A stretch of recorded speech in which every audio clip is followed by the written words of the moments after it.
ఆ యజ్ఞము రెండు రకాలుగా ఉంటుంది కదా. ఈ రెండు భాగాలని రెండు గ్రంథములు లోకానికి తెలియజేస్తాయి. ఏంటా రెండు గ్రంథములు అంటే ధర్మశాస్త్రం ఒకటి, ఇతిహాస పురాణాలు ఒకటి. ఈ రెండు ఇదొక స్థాయి, ఇదొక శ్రేణి, ఇదొక శ్రేణి. ధర్మశాస్త్రములన్నీ కూడా ప్రాయేణ పూర్వభాగార్థ ధర్మశాస్త్రేణ కథ్యతే. పూర్వభాగంలో అంటే ప్రధానమైనటువంటి యజ్ఞ స్వరూపాన్ని వివరించేటువంటి కర్మకాండ ఏదైతే ఉందో, కర్మభాగం ఏదైతే ఉన్నదో, ఆ కర్మభాగం అంతా కూడా కర్మభాగంలో ఉండే తత్వమును మనకర్థమయ్యేటట్లుగా చెప్పేవి స్మృతులు. వాటికి ధర్మశాస్త్రములు అని. కాబట్టి ప్రాయేణ పూర్వభాగార్థ ధర్మశాస్త్రేణ కథ్యతే. ఇతిహాస పురాణాభ్యాం వేదాంతార్థ ప్రకాశ్యతే. ఇతిహాస పురాణములు రెండూ కూడా వేదాంతార్థములు ప్రకాశింపజేస్తాయి. అంటే వేదములో సారభూతముగా ఉండే తత్వాన్ని ఇతిహాస పురాణములు తెలియజేస్తాయి. ఇప్పుడు పురాణము ముందు ఇతిహాసం తర్వాత కాదు, ఇతిహాస పురాణాభ్యాం. ఇతిహాస పురాణ అని పదం. ఈ పదాన్ని వాస్తవంగా అయితే పురాణే ఇతిహాస అనాలి. ఎందువల్ల? సంస్కృతంలో ఒక మర్యాద, ఎక్కువ అక్షరములు కలిగినది ముందు చెప్పకూడదు, తక్కువ అక్షరములు కలిగినది ముందు చెప్పాలి, ఎక్కువ అక్షరాన్ని తర్వాత చెప్పాలి. సాధారణంగా లక్ష్మీనారాయణ అనేప్పటికీ ఆడవాళ్ళ పేరు ముందు చెప్పాలండి, తర్వాతే మగవాళ్ళ పేరు చెప్పడం కోసమని ఇలా చెప్తారండి. సీతారామచంద్రుడు అంటే సీత 2 అక్షరాలు, రామచంద్ర 4 అక్షరాలు అలా పక్కన పెట్టి, సీత స్త్రీ కాబట్టి, రాముడు పురుషుడు కాబట్టి స్త్రీ పదం ముందు చెప్పాలి అనే లోక వ్యవహారంలో ఒక అభిప్రాయం ఉన్నది. అంటే ఉన్నది మంచిదే అభిప్రాయం, కానీ సంస్కృతం ప్రకారంగా అల్పాచ్యుతరం పూర్వం అని సూత్రం.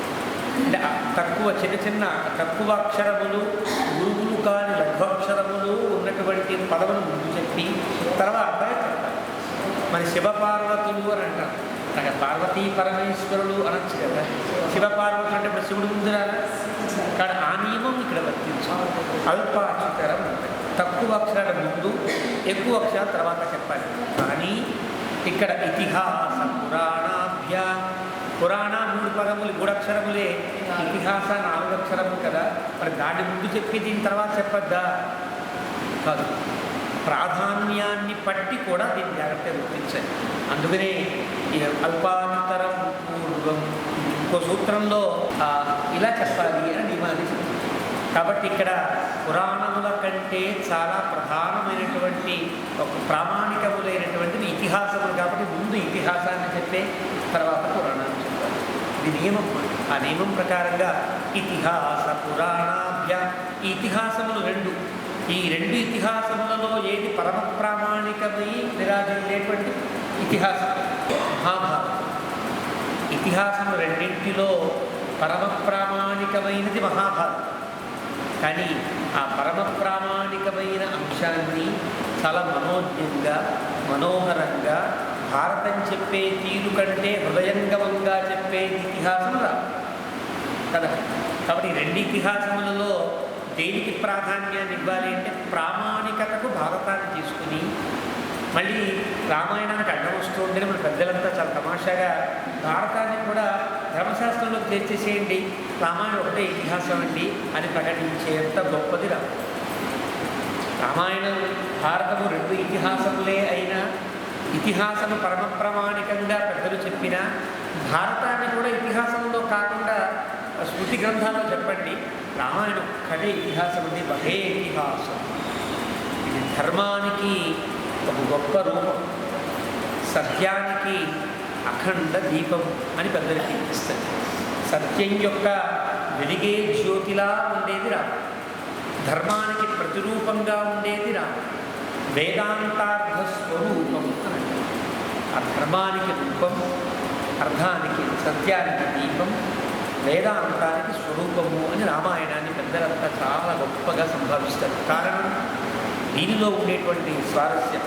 కాంతా సంహితయ, ఒక్కొక్క గ్రంథం ఒక్కొక్కలా చెప్తుంది. యద్వేదా ప్రభు సంహిత అధిగతం అంటే ఒక వేదం ఎలా చెప్తుందంటే ఒక రాజుగారు చెప్పినట్టుగా శాసిస్తుంది. చెయ్యి అంతే, మాట్లాడావా జాగ్రత్త. అది ఎవరికి ఇష్టం ఉంటుంది? కర్మగారి చేయడమే తప్ప ఇష్టపడి చేయడం ఉంటుందా? ఉండదా? యద్వేదాత్ ప్రభు సంహిత, వేదం చెప్పేది ఒక మహారాజు శాసించినట్టుగా ఇదం కురు ఇదం మహాకార్షీ సత్యం పద ధర్మంచర, ఇలాగ సూటిగా నిష్కర్షగా ఒక గంభీరంగా చెప్తుంది. అది వినాలనిపిస్తుంది, చేయక తప్పదు కదా. రాజుగారి శాస్త్రం చేయకపోతే తలకాయ ఉంది. కాబట్టి వేదం చెప్పినట్టు వినాలి. కానీ అది కొంత రుచించదు వరుసది. ఎవరు చెప్తే బాగుంటుంది? మిత్రుడు చెప్తే బాగుంటుంది. పురాణం మిత్ర సంహితం. పురాణము ఒక ఫ్రెండ్ కనుక ఇలా కాదురా ఇలా చేస్తే బాగుంటుంది అంటే అలాగే చేస్తాం అని. అప్పుడైనా వాడికి ఇష్టం లేకపోయినా వాడు బాధపడతాడేమో అని వీడు వింటాడు. ఇతిహాసము కావ్యం ఉండే అది ఎలా చెప్తుంది?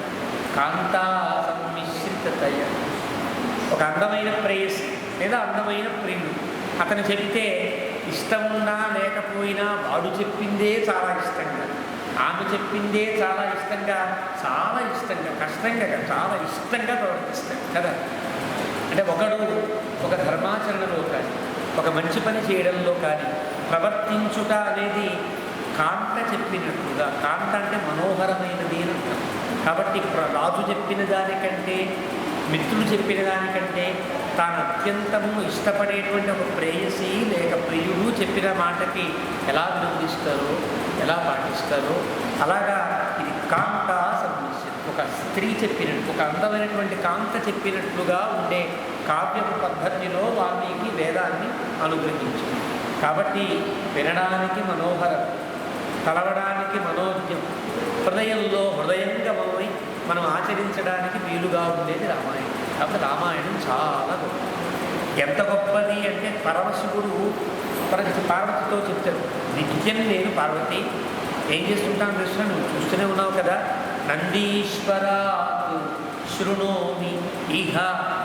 ఇక్కడ ఈ కైలాసంలో పార్వతి నందీశ్వరుడు ఎప్పుడు రామాయణాన్ని చదువుతుంటే హాయిగా నందీశ్వరాత్ శృణోమి ఇహ చరితం ముదా, ఇక్కడే హాయిగా నేను ఒక్కడే అనుకుంటున్నావా? మల్లోకే విష్ణులోకే చ బ్రహ్మలోకే చ. ఆయన బ్రహ్మాండ ప్రారంభం చెప్తాడే, నా లోకంలోనే కాదు పార్వతి, బ్రహ్మలోకంలో కూడా బ్రహ్మ కూడా ఎప్పుడు రామాయణాన్ని వింటూ ఉంటాడు. ఎవరి వల్ల వింటాడు? మార్కండేయ ప్రజాపతి, మార్కండేయ మనిషి కూర్చుని రామాయణాన్ని చెప్తూ ఉంటే ఆహా అని బ్రహ్మదేవుడు వింటూ ఉంటాడు. మరి విష్ణువు కూడా వింటాడా? ఆయనకి అదే కదా ఇది అంటే ఆయనకి ఇదే ఇష్టం. విశ్వక్సేనాత్ శృణోతి విష్ణు, విశ్వక్సేనాత్ తథా విష్ణు శృణోతి చరితం మహత్.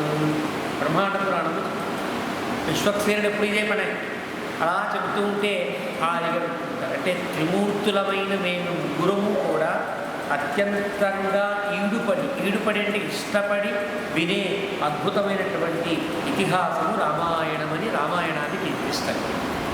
రామాయణం గురించి 24 శ్లోకములలో పరమశివుడు ఒక మాట చెప్తాడు, ఎస్తు రామ కథాం త్యక్త్వా నరః అన్యత్ కర్తుమిచ్చతి. ఎవడైతే రామ కథను వీడి ఒక మనిషి వేరే పని చెయ్యాలనుకుంటాడో, ఇది మకుటం. తమాషా ఏంటంటే 2 పాదాలు మకుటమే. ఎస్తు రామ కథాం త్యక్త్వా నరోన్యత్ కర్తుమిచ్చతి అనే పదాన్ని ఆ 2 పాదాలు 24 శ్లోకములలో తను చెప్తాడు. ఒక్కొక్క దానికి ఒక ఉదాహరణ చెప్తాడు. చక్కగా పాయసం తినదా అని పాయసాన్ని పెడితే పాయసం తినకుండా ఎంగిలి పూర్తి తినేవాడు ఎంతో, రామాయణాన్ని వినకుండా అన్నీ వినేవాడు అంతా. ఏదో ఒక అమృతాన్ని పెట్టి తాగరా అంటే అమృతాన్ని కాదని సురాపానం చేసేవాడు ఎంతో, రామాయణం వినకుండా రామాయణాన్ని విడిచి వేరే వినేవాడు అంతా అని 24 శ్లోకములతో పరమశివుడు రామాయణ కథ వినని వారిని నిరసిస్తాడు. రామాయణ కథ వినాలి, రామాయణ కథ అనాలి. కాబట్టి అందరూ చెప్పదగినట్లుగా, అందరూ వినతగినట్లుగా, అందరూ ఆచరించదగినట్లుగా ఏర్పడినటువంటి అద్భుతమైనటువంటి ఇతిహాసం రామాయణం. కాబట్టి రామాయణం వేదాంతార్థం ప్రకాశ్యతే. వేదాంతార్థము ఈ రామాయణము ద్వారా ప్రకాశింపచేయబడుతోంది అని అంటారు.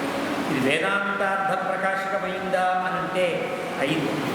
ఈ శ్లోకాన్ని ఇలా తెలిసిన తరువాత రామానుజుల వారికి, భగవద్ రామానుజుల వారికి రామాయణం అంటే సంస్కృత శ్లోకాలు కాదా, ఇంకే కథ కాదా, అది ఇంకా అందులో ఏమన్నా ఉందా తెలుసుకోవాలి కదా అనిపించి శ్రీశైల పూర్ణుడు అనే మహానుభావుడు, ఆయనకి పెరియ తిరుమల నంబి అని పేరు, తిరుమల క్షేత్రంలో ఉండేవారు 1000 ఏళ్ల క్రితం. అప్పుడు ఆ సమయంలో వెంకటేశ్వర స్వామికి నిత్యారాధన కూడా లేని సమయాలు, వారం ఒకసారి కష్టపడి కొండెక్కి ఏదో ఆరిని పెట్టి దిగిపోయేటట్లుగా ఉండేటువంటి చాలా క్లిష్టమైనటువంటి రోజులలో కూడా కొంతమంది మహానుభావులు పైనే ఉండి నిత్య కైంకర్యాన్ని చేస్తూ ఉండేవారు. అలాంటి వాళ్ళల్లో ఒకరు ఈ శ్రీశైల పూర్ణ మహోదయుడు అనే మహానుభావుడు. ఆయన తమిళం వారు కావడం చేత పెరియ తిరుమల నంబి అంటారు. తిరుమల అంటే శ్రీశైల, నంబి అంటే పూర్ణులని, శ్రీశైల పూర్ణుడు అంటే తిరుమల నంబి అని పేరు. వారు భగవద్ రామానుజుల వారికి జన్మత యతీశ్వరులు అయ్యారు కాబట్టి వారికి బంధుత్వాలు ఉండవు. జన్మత వారికి మేనమాము. ఆ తిరుమల నంబి వారి చెల్లెళ్ళిద్దరిలో కాంతిమతి, ద్యుతిమతి అని ఆ కాంతిమతి కుమారుడు ఈ రామానుజులు. వీరు తిరుమల నంబి వారిని ఆశ్రయించాలనుకోరా, యామునాచార్య వారిని ఆశ్రయించాలి అనుకున్నారు. ఆ యామునాచార్యులు వారు ఒక నియమనం చేశారు. ఒక 5 విషయాలను తెలుసుకోవాలయ్యా, 5 విషయాలు 5గురు దగ్గర నేర్చుకో అని నియమనం చేశారు. కాబట్టి రామానుజుల వారికి పంచాచార్య సమాశ్రయులు అని పేరు. పంచాచార్య సమాశ్రయ ప్రపీత విశతీర్థాంభ పంచాచార్య సమాశ్రయ అని మరి అష్టోత్తరంలో.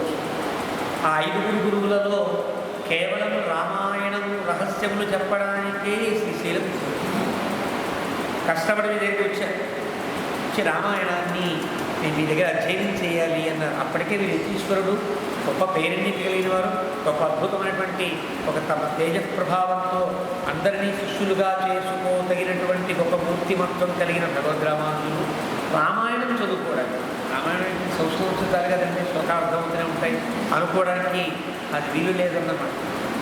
రామాయణాన్ని మాకు కాలక్షేపంగా చెప్పండి అన్నారు. చెప్పారు, అయిపోయింది రామాయణం. మళ్ళీ చెప్పరా, ఒకసారి రామాయణం అయిపోయి మళ్ళీ చెప్పారు శ్రీశైలం. ఈసారి కొత్త అర్థాలు ఇంకా ఆశ్చర్యం కలిగింది. మళ్ళీ వెళ్ళారు, మళ్ళీ రామాయణం. ఏడాది పాటు పూర్తిగా రామాయణాన్ని 18 సార్లు చెప్పించారు. 18 సార్లు రామాయణాన్ని 18 రకముల అర్థములలో 18 రకముల విస్తృతమైనటువంటి తీరులలో ఆ మహానుభావులు చెబితే మీరు నేర్చుకుని ఆ రామాయణాన్ని హృదయస్థం కాదు, నరనరా జీవించుకున్నవారు కాబట్టి వారు సూత్రాదులలో కానీ వ్యాఖ్యానాల్లో కానీ రామాయణానికి ఇచ్చినటువంటి ప్రాధాన్యం మనకు గ్రంథాన్ని కనిపించింది. అంత గొప్ప గ్రంథం రామాయణం. ఈ రామాయణాన్ని ఆధారం చేసుకుని దివ్య ప్రబంధములలో ఉండేటువంటి అనేక రహస్యములన్నీ కూడా ఆళ్వారులంతా కీర్తించారు, బోధించారు. కాబట్టి రామాయణం వేదాంతార్థ ప్రకాశకము, వేదాంతార్థ నిర్ణాయకముగా ఈ రామాయణాన్ని భావిస్తారు. అలాంటి రామాయణాన్ని ఎప్పుడో వాల్మీకి రచించారు. అందరూ గతంలో ఉండే పెద్దలు మహర్షులంతా రామాయణాన్ని అధ్యయనం చేసిన వారే. రామాయణానికి వ్యాఖ్యలు మాత్రం రాసే సాహసం ఏదో కొద్దిమంది చేస్తారు కదా. భగవద్ రామానుజుల కాలానికి ముందే ఉడాలి అనే ఒక మహానుభావుడు మొట్టమొదటి వ్యాఖ్య రాసిన వాడుగా మనకు తెలుసు. మనకు తెలియకుండా ఎంతమంది పెద్దలు చేశారో తెలియదు, కానీ ఆ ఉడాలి అని పేరు ఆయన, అంటే ఉద్దాలి అను పేరు ఆయనకి. అది ఉడాలి వ్యాఖ్య అని అంటారు. అది మొట్టమొదటి వ్యాఖ్య, ఉడాలి వ్యాఖ్య. ఆ మహానుభావుడు వాల్మీకి రామాయణానికి సమగ్రమైన వ్యాఖ్యను రచించాడట. అది మనకి లభ్యమై మనం చూసి భాగ్యం మనకు లేదు. ఆ తర్వాత మాహేశ్వర తీర్థుడు, తిలక వ్యాఖ్య, అలా అన్నీ ఏర్పడి ఈ వ్యాఖ్యలన్నింటిలో కూడా మన దాకా వచ్చి మనం ఆస్వాదించగలడానికి యోగ్యంగా ఉంది. నేను ఇందాక చెప్పిన 18 రహస్యములు కలిసేటట్లుగా ద్రావిడ ప్రబంధంలో ఉండే అనేక రహస్యములలో ప్రకటించబడేటట్లుగా వ్యాఖ్యాన్ని సమగ్రంగా రాసిన మహానుభావుడు గోవిందాచార్య స్వామి. ఈయనకే గోవిందరాజులు అని పేరు. వీరు సుమారుగా ఎప్పుడో 15-14వ శతాబ్దం మధ్యవారుగా చెప్తారు తప్ప వారి యొక్క చరిత్ర మనకేం తెలియదు. చాలా గొప్ప వ్యక్తిగా పెద్దలంతా పరిగణిస్తారు.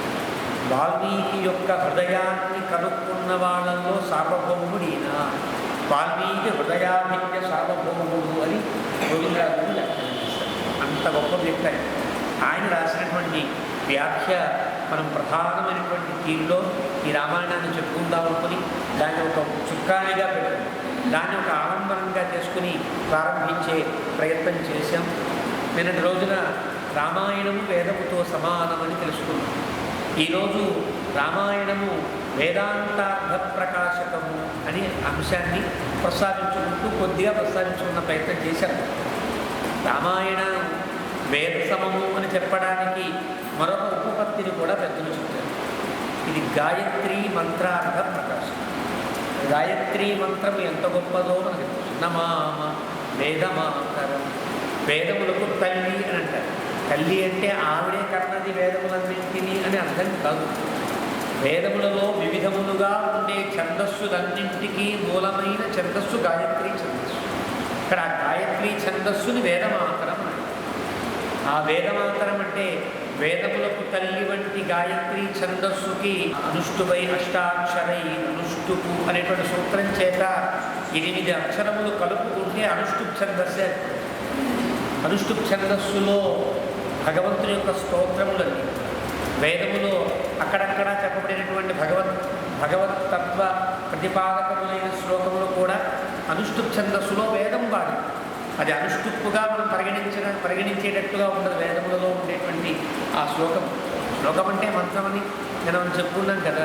శ్లోకం అనగా మంత్రం అనగా రెండు సమానమే. అహ తథాప్యేష శ్లోకో భవతి, శ్లోక భవతి, మంత్రో భవతి ఇత్యర్థం. మంత్రమన్నా శ్లోకమన్నా ఉంది. అలా ఈ శ్లోకములన్నీ కూడా ఈ మంత్రములన్నీ కూడా ఆ ఛందస్సు నుండి ఏర్పడినవని, ఆ బద్ధమైనటువంటి అదే ఛందస్సులో ఆ ఛందస్సుకి అనుకృతమైనటువంటి అనుష్ఠుప్ ఛందస్సులోనే వాల్మీకి రామాయణాన్ని మొత్తాన్ని రచించారు.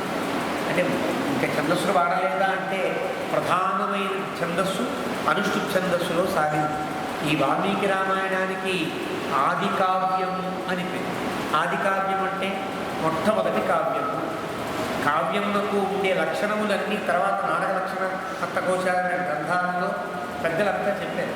ఉపనయనం కావచ్చు, లేకపోతే జగన్నాథ పండితుడి యొక్క రసగర్గాధనం కావచ్చు. వీటిల్లో కావ్యం అనగా ఇది ఎన్ని లక్షణములతో ఉండాలి, ఈ లక్షణములు ఉంటే దీన్ని కావ్యం అంటారు అంటూ లక్షణములన్నీ చెప్పారు. ఈ లక్షణములన్నీ దేనిని బట్టి చెప్పారు? ఒక లక్ష్య గ్రంథం లేకుండా చెప్పగలరా?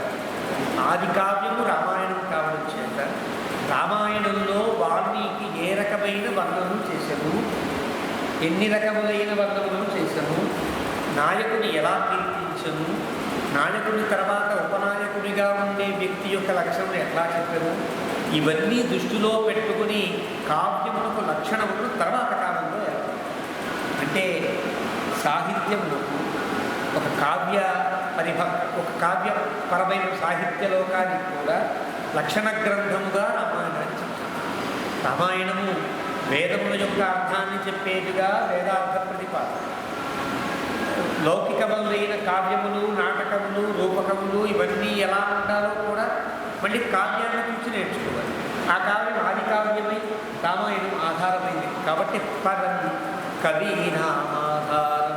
మన రామాయణంలోనే వస్తుంది ఈ మాట. కవీనాం ఆధారం పరం ఆధారం.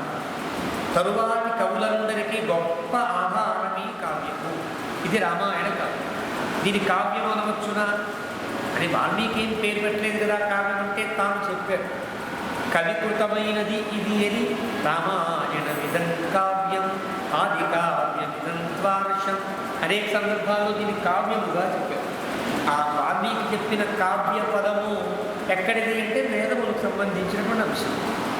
వేదములో భగవంతునికి సంబంధించినటువంటి ఘట్టములను మాత్రమే చెప్పే ఒక విభాగమునకు కావ్యమని వేదం పెట్టిన పేరు. దేవస్య పశ్య కావ్యం నమామానజీర్యతి. భగవంతునికి సంబంధించిన కావ్యం ఏదైతే ఉన్నదో ఆ కావ్యం ఏనాటికి జీర్ణము అయిపోదు, జీర్ణము కాదు, లేకుండా పోదు. జరామరణములు ఆ కావ్యములకు లేవు అన్నారు. ఏదా దేవకావ్యం, భగవంతుని గురించే చెప్పే దేవకావ్యమేది, అంటే వేదము చెప్పిన కావ్యమేది అంటే రామాయణం. దేవస్య పశ్య కావ్యం నమామార నమమార నజీర్యతి, నమామార నజీర్యతి. దేవునికి సంబంధించిన, భగవంతునికే సంబంధించిన కావ్యం ఒకటి, అది ఏనాటికి కూడా చెదరకుండా శాశ్వతమై ఉంటుంది. యావత్ స్థాస్యంతి గిరయ యావతీ చ వసుంధర. ఎప్పటిదాకా ఈ భూమి ఉంటుందో, ఎప్పటిదాకా పర్వతములు కదలకుండా ఉంటాయో, ఎప్పటిదాకా ఆకాశం ఉంటుందో, ఎప్పటిదాకా నక్షత్రములు ఉంటాయో, ఎప్పటిదాకా నదులు ప్రవహిస్తూ ఉంటాయో, తావత్తు రామాయణ కథ లోకేషు ప్రచరిష్యతి. అప్పటిదాకా ఈ రామాయణ కథ లోకముల యందు ప్రసిద్ధమయ్యే ఉంటుంది. లోకేత్ర ఏదో ఉంటుందని కాదు, లోకేషు అని బహువచనం. ఏడా లోకేషు అంటే ఈ లోకము కాదయ్యా, పై లోకములు కావచ్చు, మధ్యలోకము కావచ్చు, క్రింది లోకములు కావచ్చు, 14 లోకములలో కూడా చెదరకుండా ఏనాటికి తరగకుండా ఉండే అద్భుతమైన దేవకావ్యము రామాయణము అంటూ వైదికమైన తీరులో కూడా ఈ రామాయణాన్ని కీర్తిస్తారు. అందుకే ఇది ఆది కావ్యము, కావ్యములన్నింటికీ మూలమైనటువంటి కావ్యం. అప్పటిదాకా వేదములో ఉండే ఘట్టములే కొన్ని కథలుగా, ఉపనిషత్ కథలుగా ఉండే ఒక కథని, ఒక రాచరికపు విధానంతో ఉండే ఒక రాజుగారి కథని, రాజు కథ, రాముడు రాజు అయిన రాముడి కథ చెప్పాలని వాల్మీకి ఏమనుకోరు. ఒక మంచివాడి కథ, ఒక గొప్పవాడి కథ చెప్పాలనుకుని నారద మహర్షిని అడిగితే ఆయన ఈయన కథ చెప్పారు. ఈయనే గొప్పవాడు కదా. వాల్మీకి అడిగిన ప్రశ్న మన మొదటి సగలో మనం చెప్పుకుందాం. కాబట్టి వాల్మీకి రాసినటువంటి కావ్యము ఒక మంచి కావ్యము రాశారు. ఆ మంచి కావ్యమైనటువంటి రామాయణాన్ని, ఈ రామాయణం కూడా తరువాతి కావ్యములన్నింటికీ ఆధారమైనందువల్ల పరం కవీనామాధారం, కవులందరికీ ఇదే ఆధారమైనది. హరిదాసు రఘువంశాన్ని ప్రారంభిస్తూ ప్రారంభంలో అంటాడు, ఎక్కడ రామాయణం, ఎక్కడ నా బుద్ధ్యంత క్వచ అల్పక్షయామతి సూర్యప్రభవో వంశ. సూర్యుడే మొదలుగా కలిగిన రఘువంశం ఎక్కడ, విశ్వాకు వంశం ఎక్కడ, చిన్న బుద్ధి కలిగిన నేనెక్కడ. నేను రామాయణాన్ని రాయగలనా? రాయలేదు. కానీ నాకు అదృష్టం కొద్దీ, నా భాగ్యం కొద్దీ అధవా కృతమాద్వారే వంశేస్మిన్ పూర్వసూరిభిః మనౌ వజ్ర సంకీర్ణే సూత్రస్య ఇవ అస్తి మే గతిః అని కీర్తిస్తాడు. నాకంటే ముందు వాల్మీకి భగవానుడు రామాయణాన్ని రచించాడు కదా. రామాయణం అనేటువంటి పెద్ద బిల్డింగ్ కట్టి దానికి ద్వారాన్ని పెట్టి వెళ్ళట్రా బాబు అంటే ఆగి వెళ్ళిపోవచ్చు కదా. మనమే గోడకి కన్నం పెట్టుకోవాలి, పర్వతాన్ని తొలవాలి, దారి తీసుకోవాలంటే కష్టం. కానీ పెద్ద పర్వతాన్ని, అంటే పెద్ద మహాకోటకి ఒక కోటని నిర్మించి, కోటలో ఉండేటువంటి సర్వ సముదాయాన్ని ఏర్పరిచి, కోటకి ద్వారం పెట్టి తలుపులు తెరిచి వెళ్ళండి అంటే కూడా వెళ్ళలేకపోతే మన బతుకు దేనికి? అథవా కృత వాగ్ద్వారే వంశేస్మిన్ పూర్వసూరిభిః. ఆ వాల్మీక్యాది మహర్షులంతా కూడా రామాయణంలోకి ప్రవేశించగలిగేటట్లుగా మార్గాన్ని చూపిస్తే నాకు ఇబ్బంది ఉంటుంది. నేను ఎలా ప్రవేశిస్తానో తెలుసునా? ఒక పూస, తులసి పూసకి ఒక మాలిక కట్టాలి. తులసి పూసకి ఎవరైనా దాదాపుగా దానికి ఒక రంధ్రాన్ని ఏర్పరిస్తే రంధ్రంలో నుండి ఆ దారాన్ని ఎక్కించడం ఎంత సులువో, వంశే అస్మిన్ పూర్వసూరిభిః మణౌ, ఒక మణి ఎందు, మణి అంటే ఒక మణి కావచ్చు, శిలా విశేషమైన మణి కావచ్చు, లేదా మణి అనే పదమునకు అర్థం తులసి పూస, రుద్రాక్ష పూస, స్ఫటిక పూస, వీరన్నిటికీ మణులనే పేరు. మనౌ వజ్ర సముత్తీర్ణే, ఆ మణియందు వజ్రముతో ఒక రంధ్రము ఏర్పరిస్తే దాని నుండి ఒక దారము ఎక్కించడం ఎంత సులువో, నేను రామాయణాన్ని రాయడం అంత సులువో అన్నాడు. కాబట్టి పరం కవీనా, తర్వాత ఉండే మహామహాకవులందరికీ కూడా, అన్నిటికీ కూడా రామాయణమే కదా ఆధారం. మన పెద్దలు కవులందరిలో ఎవరు గొప్పవాడంటే కాళిదాసు కదా. కవికుల తిలకుడు కాళిదాసు. కవికుల గురువు కాళిదాసు అంటారు. మరి అలాంటి కాళిదాసే వాల్మీకి భిక్షండి అన్నాడంటే వాల్మీకి ఎంత బాబో. ఈయన ఆదికవి అని. ఆదికవి అంటే అప్పటిదాకా వేదములలో ఉండేటువంటి ఒక ఆఖ్యాయికలు లేక కథలుగా ఉండేటువంటి ఒక కథాత్మకమైనటువంటి విధానాన్ని లౌకిక ఛందస్సులో ప్రారంభించి మొట్టమొదటిగా అది రాముని కథతో ప్రారంభించి లోకానికి జాతికి అందించిన మహానుభావుడు ఒక గొప్ప మహోపకారకుడు వాల్మీకి భగవాన్. కాబట్టి రామాయణం లౌకిక ఛందస్సులో ఉండేటువంటి వేదం లౌకికముగా ప్రవర్తింపదలచి రామాయణంగా ఆవిర్భవించింది అని మన పెద్దలు మన విద్యా విధానాన్ని ఒక అద్భుతమైన రీతిలో ప్రారంభించింది. ఈనాడే కొన్ని వందల ఏళ్ళుగా విద్యా విధానం పాడైంచడం తెలియట్లేదు. కానీ ఎవరు విద్యను ప్రారంభించాలనుకున్నా వారు రామనామ శబ్దంతోనే ప్రారంభించాలి. ఎప్పుడు రాయాలనుకున్నా శ్రీరామ చుట్టే రాయాలి అంటూ. ఎందువల్ల లౌకికమైన విద్య సాహిత్య విశేషం అంట. అంటే మనం సృష్టించగలిగే, మనం ఆచరించగలిగే, మనకు అనుకూలమైన, మనం అర్థం చేసుకోగలిగిన సాహిత్యమునకు మూలమైన రామాయణము మొట్టమొదట రాముడి కథతోనే ప్రారంభమైంది. కాబట్టి సాహిత్యం అంతా లోకంలో విద్యాభ్యాసాన్ని ఆచరించేవారు ముందు రామ శబ్దంతోనే ప్రారంభించాలి.